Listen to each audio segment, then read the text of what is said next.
In this video, we'll be looking at question number 13 from HSC Standard Maths 2020 exam.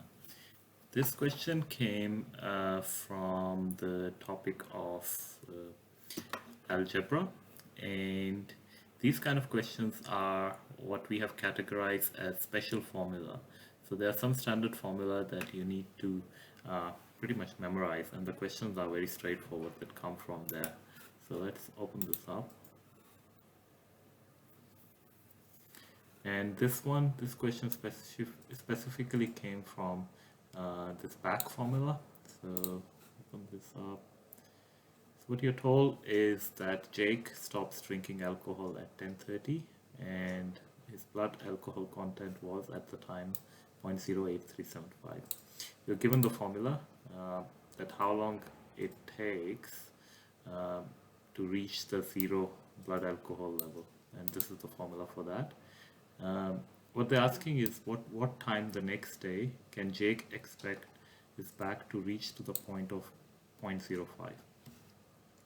So let's take this out. The first thing to note is that this formula gives you the value, the time to reach zero alcohol content. But what the question is asking you is to calculate the time to reach 0.05. So we don't need to go down from 0.08375 to 0. What we need to go down is from 0.08375 to 0.05.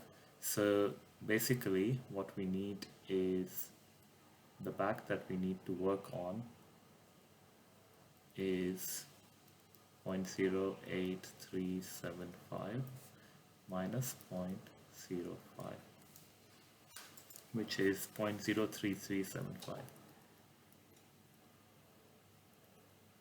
Now plugging this value into this formula will give us the time it takes to reach 0.05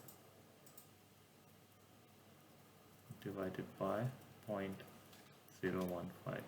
So the time it takes is 2.25. 0.25, this is hours. If I want to convert 0.25 in minutes, that would be 2 hours and 15 minutes. Now the question is asking what time it would reach that point. This is the time it would take. He stopped drinking at 10:30, right? So 10:30 p.m. plus 2 hours and 15 minutes would be equal to 12:45 a.m. So option A is your answer.